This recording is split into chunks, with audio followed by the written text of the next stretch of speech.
آج ہم بات کر لیتے ہیں اپنے معاشرے میں ایک غلط عقیدے کی، کیونکہ ہماری شریعت کے اندر یہ بات ہے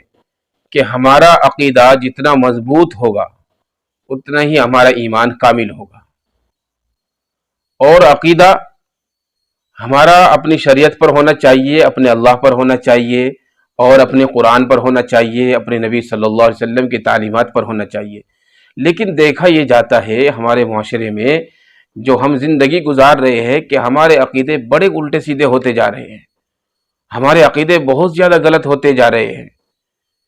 ہماری جو شریعت کہتی ہے، ہمارا جو قرآن کہتا ہے، اور ہمارے نبی کی تعلیمات جو کہتی ہے، ان کو بھول کر اپنی زندگی کو گزار رہے ہیں، اور غلط سلط عقیدوں میں الجھ کر اپنی زندگی دنیا کے اندر ہم بتا رہے ہیں، اور دنیا کے اندر اپنی زندگی کو گزار رہے ہیں۔ تو یاد رکھیے، اگر ہمارے عقیدے میں ذرہ برابر بھی کمی آ گئی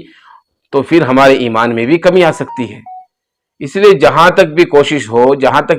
ہو انسان کی، وہ اس بات کے اوپر اپنی زیادہ توجہ دے، زیادہ خیال کرے اس بات کا، اور اس بات کو لے کر اپنی زندگی کو گزارے کہ ہمارے عقیدے بالکل صحیح ہونے چاہیے، بالکل درست ہونے چاہیے۔ ہمارے عقیدے اپنی شریعت کے مطابق ہونا چاہیے اور اپنے قرآن کے مطابق ہونا چاہیے۔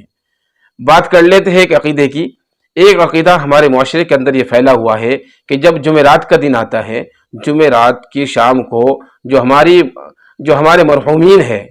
یعنی مردے اپنے اپنے گھروں میں آتے ہیں، اور اپنے گھروں کے ایک کونے میں کھڑے ہو کر اس بات کو دیکھتے ہیں کہ کون ان کو ثواب پہنچا رہا ہے اور کون نہیں پہنچا رہا ہے۔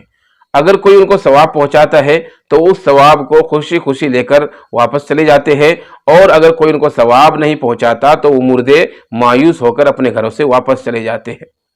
تو یہ بات بالکل غلط ہے، بالکل درست نہیں ہے۔ یہ بات کہیں سے کہیں تک شریعت سے اس کا کوئی تعلق نہیں ہے، ہماری شریعت سے اس کا کوئی لین دین نہیں ہے۔